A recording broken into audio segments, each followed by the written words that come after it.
Hello everybody, Flamin' Shark back with another video, taking you guys another blind commentary, blind reaction, and today we're going to be jumping into Season 1, Episodes 8 to 10 of Scooby-Doo Mystery Incorporated. Another 3 episodes of Mystery Incorporated, the first set in the new era of the rotation and everything. I'm actually recording this, technically it's September 21st, about 2 in the morning on September 21st, you know, the night of September 20th, so slightly before all of those big announcements were revealed. But yeah, I'm really excited for some more Scooby-Doo. Last set had a couple really nice episodes, 5 and 6, and then a really great episode. You know, I'm not a Scooby-Doo connoisseur. You know, I already know. I mean, you guys have kind of mentioned a couple references that have been in episodes, and like this series is doing tons of references for the more hardcore Scooby-Doo fans. I'm most definitely not that, but I remember the Hex Girls. You know, they're very much up my alley in a lot of ways. I really love that episode, and I really hope we see them again, maybe in Season 2. I wouldn't be surprised if we don't see them again, but at the same time, there's still a lot of episodes, so I'm hoping we get to have them in an episode in Season 2. That's kind of where I'm landing. I think realistically speaking, if we might get them one more time, and that would be really awesome. If we do, we do. If we don't, we don't. But without a doubt, Episode 7 was my favorite episode. All the Hex Girl stuff was amazing, you know, getting to hear the classic songs.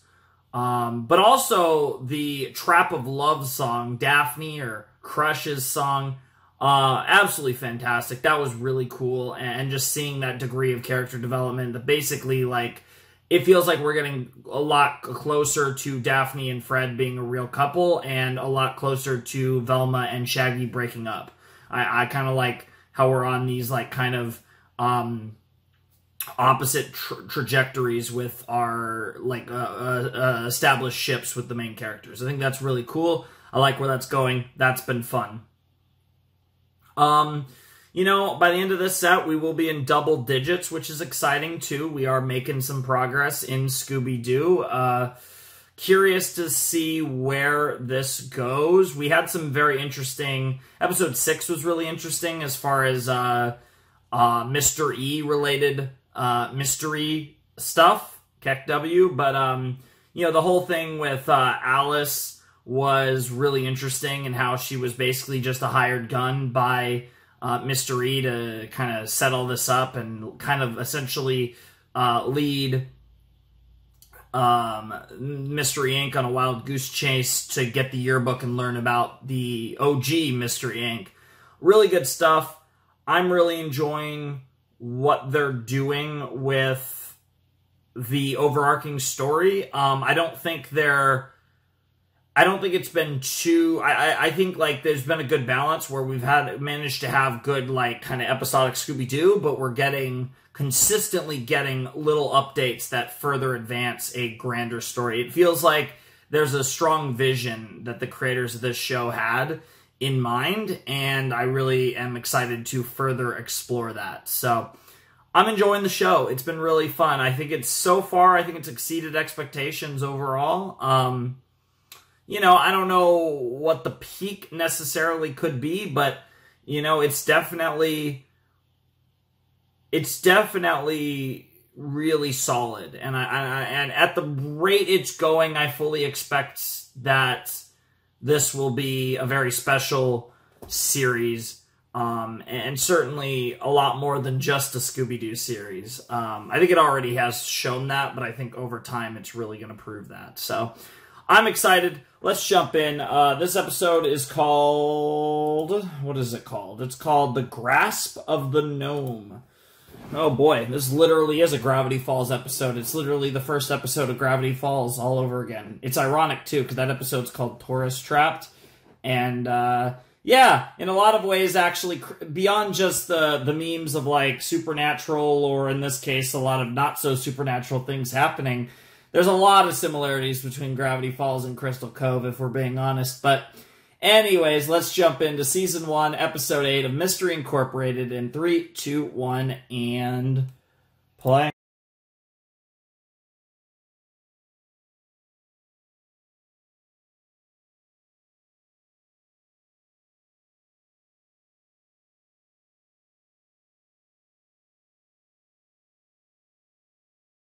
don't give up. This has all happened before. What has happened before? The ships?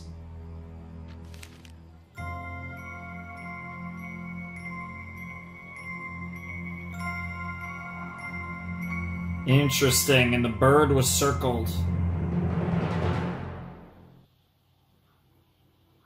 Professor Pericles, Professor Pericles, whatever it is. Interesting. I don't really know what to make of that, to be completely honest, but that was a pretty decent episode.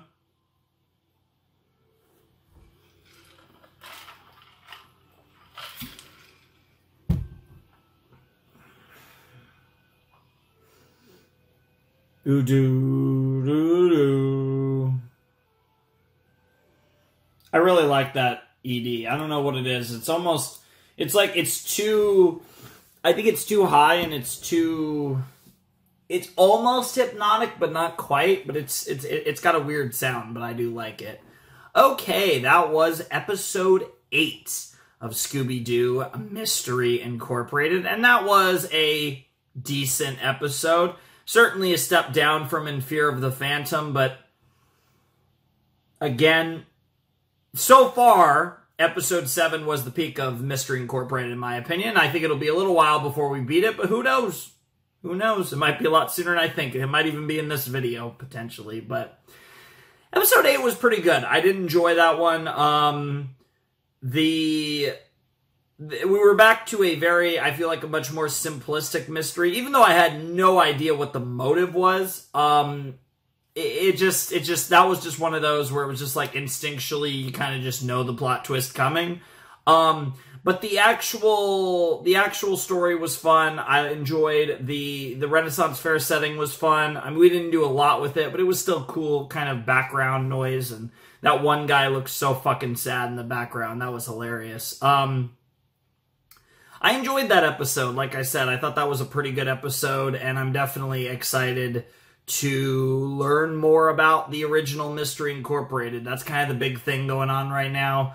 Mystery basically telling us that all of this has happened before, and I'm curious to get more elaboration on that and potentially reasoning as to why every history is repeating itself and what Mr. E's role in all of this is, depending on who he or... I mean, I guess now I think about it, I mean, gender-wise, it really could be a dude or a chick. And I've also, proposed the idea that it could be multiple people. But whatever the case may be, it's going to be really interesting to see how that all plays out. So I'm definitely looking forward to some more sauce with mystery and getting a little deeper into the lore of the kids that went missing, the old Mystery Inc., and how that's going to tie into the grand story. It should be really interesting. I really am enjoying this build-up, and we're getting, last episode was actually really interesting. It was such a great episode, and it was one of the few episodes that really kind of kept the overarching stuff out of it. But yeah, really fun episode for sure. Next episode's called Battle of the Humungonauts. Humungonauts. Interesting. I'm not sure what to make of that one, but whatever the case, that's really funny. But whatever the case may be, that sounds like an interesting episode. So I guess we'll see what that's about.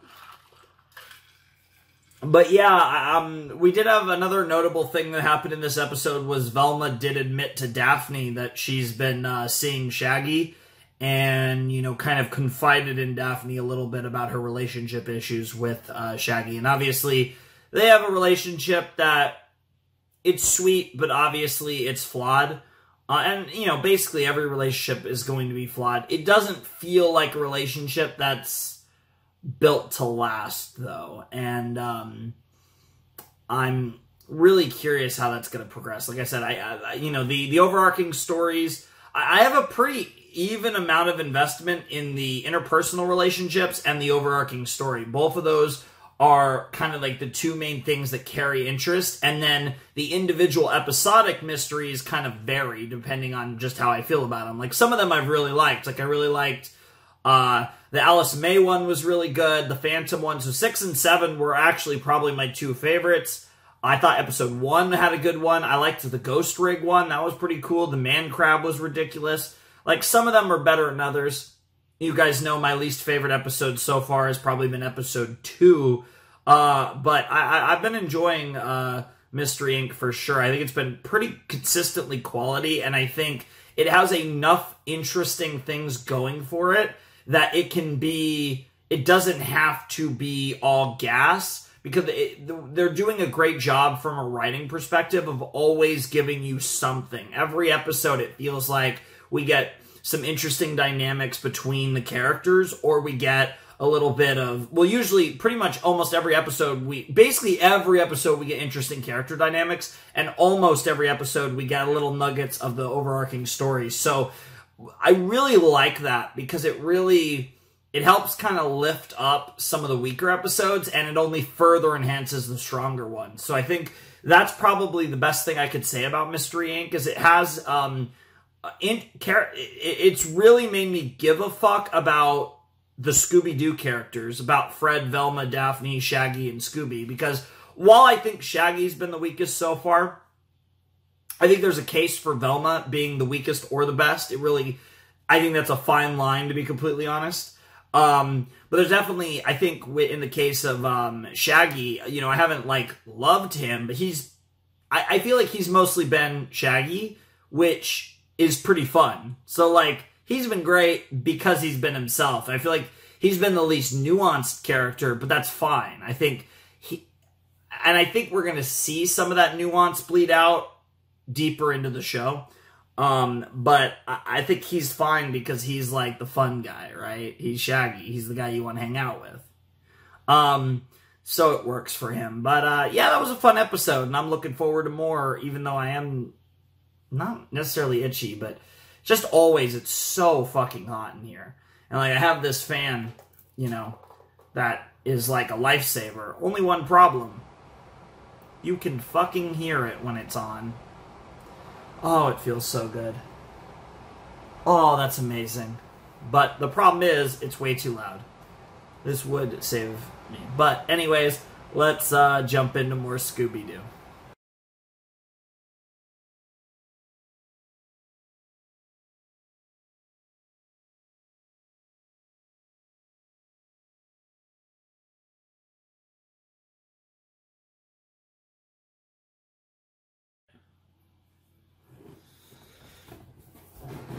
That was such a silly ending. Oh my god.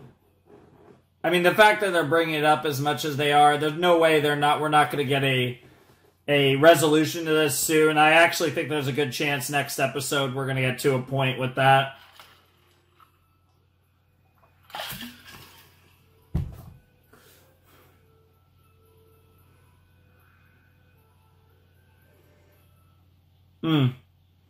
All right. That was Episode 9 of Mystery Incorporated. That was a fun one. Insurance brothers, rivals. I thought they were working together. I didn't put together that they were rivals or anything. I had the general idea. I was just slightly off. They were going after each other's insured businesses. I was thinking they were going after uninsured businesses, and then it's oh shit, well, if they're not completely taken out, whoever is going to get insurance after that and stuff, and they make more money that way, but it was kind of the opposite. They were going after specifically insured companies or businesses to make the insurance company have to pay out, which is their brother, and basically try to fuck each other over, which is really silly and funny, but sure, why not? That was a good episode, though. I did enjoy it. Not sure if it was better than episode 8. I think they were pretty even, to be honest. I did enjoy both of them, but I don't know if one was necessarily more of a standout episode than the other. I still don't think we've really gotten to... I still don't think the episodes in this set have necessarily been as strong as the episodes in last set, because like I said, I think episodes 6 and 7 were both really good. But not bad. I'm definitely excited for episode 10, though. We got another the end of set episodes are always hype, because they usually end up being pretty spicy. So yeah, I'm curious to see what that's all about, and yeah, I'm having fun with it. That was a pretty solid episode.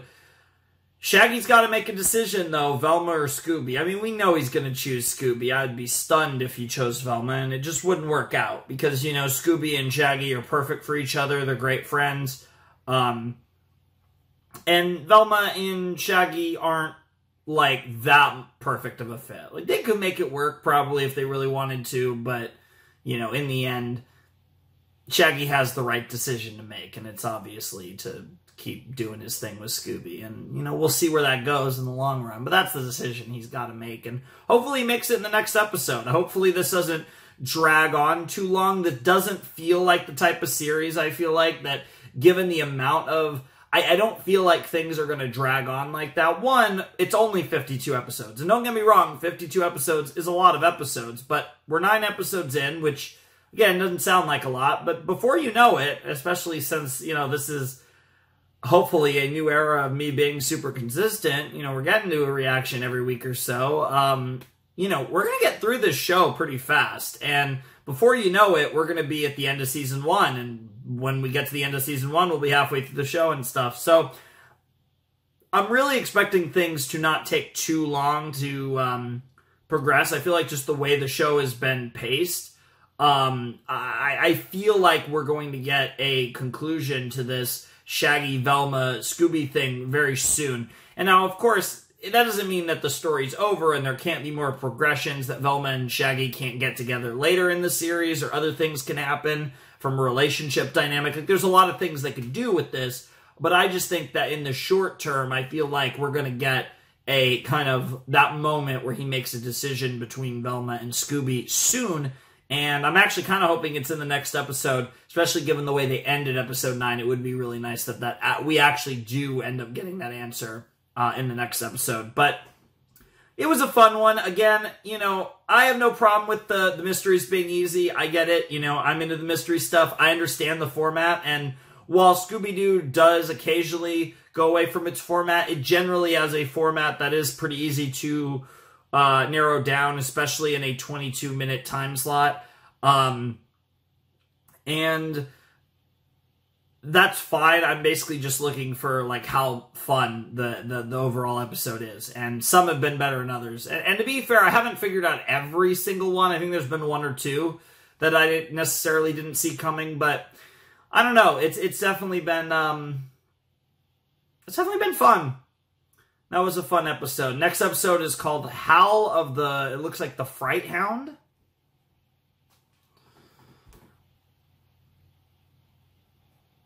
Yes, it is Howl of the Fright Hound. That is a pretty cool sounding title. That sounds like an old school Scooby-Doo thing, to be honest. It sounds like something that would be in like an old Scooby-Doo cartoon. So I'm sure it'll be fun. And yeah, we've made it to double digits. This will be the last episode of my 4th Scooby-Doo reaction, and we are officially in double digits. Of course, we did episode 1 on its own, and the last 3 videos have been 3 episodes apiece. So we are making progress, of course.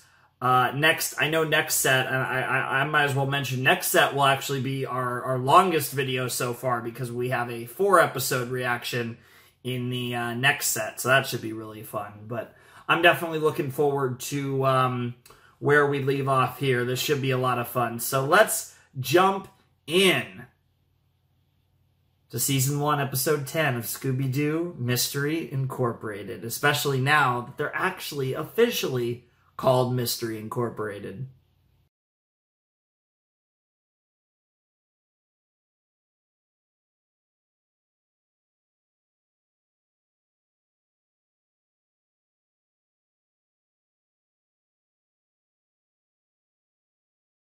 Just want to let you know that all the animals are accounted for. No, they're not. Except Yep. one. Yep. I knew it. I got a text message. Mystery? It's from Mr. E. What's it say? It says, follow the parrot.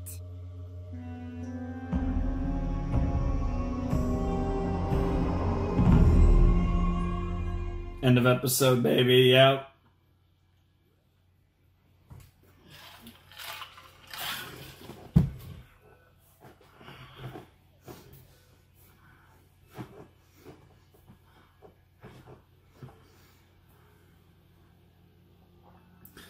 I'm not going to keep going because with the headphones on and this weird angle, I'll actually get dizzy really fast. Okay.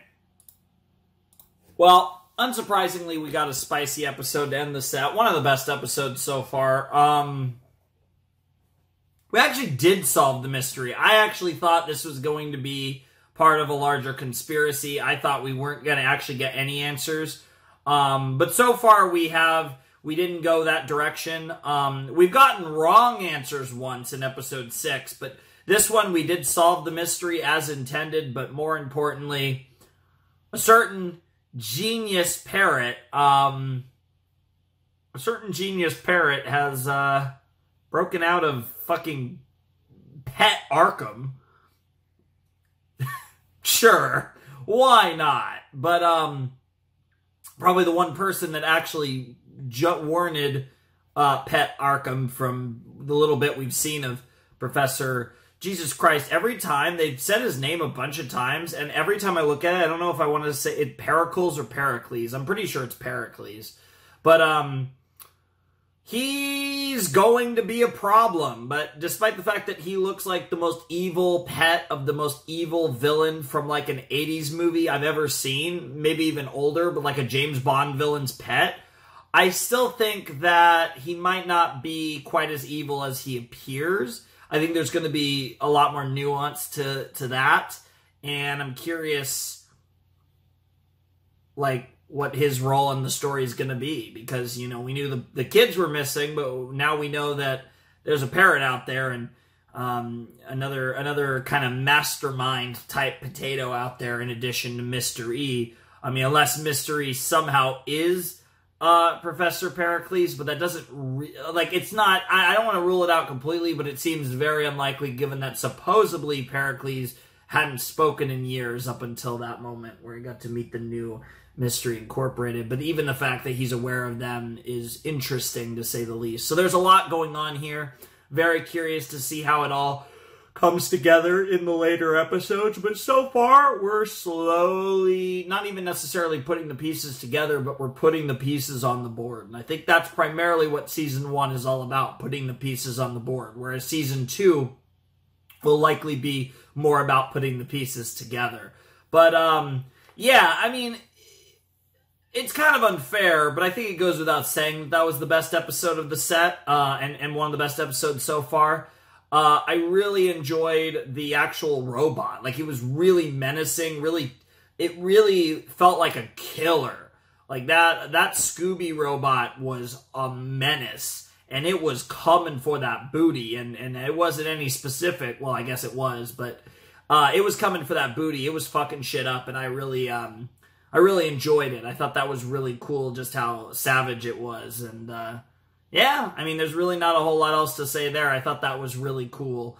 And the reasoning made sense, of course, but even beyond that, the fact that we also got to meet Professor Pericles, you know, set up a lot of intrigue in that story direction. And, of course, by the end of the episode, even though I was wrong in my initial assumption that the robot was part of some larger conspiracy we weren't going to learn about till way later, and their goal was to break out Pericles.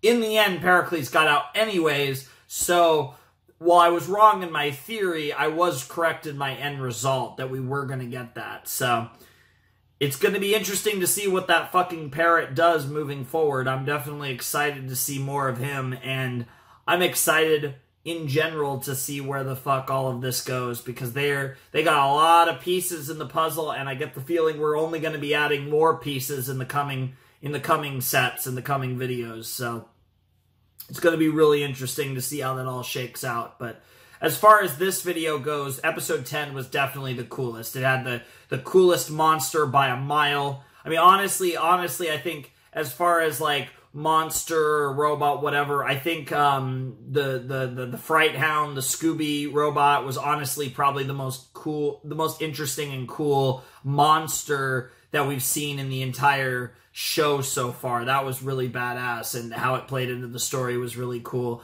And I was correct as well that we did get that conclusion where Shaggy made his decision, decided, Scooby's my guy, and I'm not really, I don't really need a girlfriend right now, which I I'm glad he finally manned up and made that decision.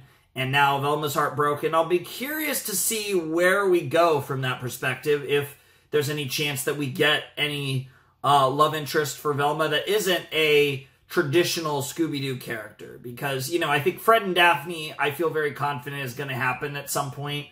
I think that's kind of the OTP kind of vibes of the series. With Velma and Shaggy, the way that it's been portrayed, I don't know whether I see them getting together by the end or not. I definitely think it's a possibility, but I also could see them going in other directions, not having romantic sauce in the rest of the series, potentially. But I think if they wanted to keep playing on multiple romantic angles, I could potentially see Velma getting interested in someone else. But we'll see. We'll see where they go with that. But I'm curious what the team dynamic's going to be now that we've got all that out in the open and that Velma and Shaggy are no longer trying to be a thing. It's going to be interesting to see how that plays out. And that arc has kind of concluded, even though there's obviously going to be, you know, reiterations of it in different forms and stuff. But, yeah, that was, I feel like that was the right call. They didn't give it to us in 9, but the way they set it up, they needed to do it shortly after, and they gave it to us in episode 10, so that was perfect. I'm satisfied with the resolution of their kind of romance for the time being. Again, it can be picked up later, and I would be a little surprised if it wasn't, but at the same time, I wouldn't have any complaints if it wasn't either. So we can go either way with that. Should be interesting either way. And I'm excited. We're getting some big things are happening, and it feels like we're moving along. Making a lot of progress in the Scooby-Doo world. But that was a really fun episode. I really did enjoy episode 10. Definitely the best episode, like I said. And that was a fun set overall. I definitely enjoyed this set. And that's really all I got to say. It was fun. I was waiting for some, like, super mysterious moment where we got, like, a very ominous scene with Fred's dad. And we never got it. But they did... Pericles definitely mentioned, you know, you should kind of look at the mirror, look at Daddy Jones over there, you know what I'm saying? And, you know, I've been suspicious of Fred's dad since the beginning of the series, so it makes sense. I don't necessarily know what I'm suspicious of him of, but I definitely think he's suspicious. So, we'll see where that goes. I think him and Stone are two of the most suspicious characters, maybe the two most suspicious characters. So we'll see where that goes. I also think Angel is quite suspicious, but we'll see. But anyways, that's all I got to say for this reaction. So if you want to support the channel, my Patreon is down below in the description. My Discord server is down below in the description, presumably with mods that are almost as weird, or maybe even slightly more weird than the boy from this episode. And, yeah, anyways, ladies and gentlemen, boys and girls, those of you who have not yet decided, without any further ado, it is time for me to bid you adieu. Flamin' Shark signing out. Hope you guys have a wonderful, fantastical day, and I'll see you next time with another video. Thanks for watching. Peace.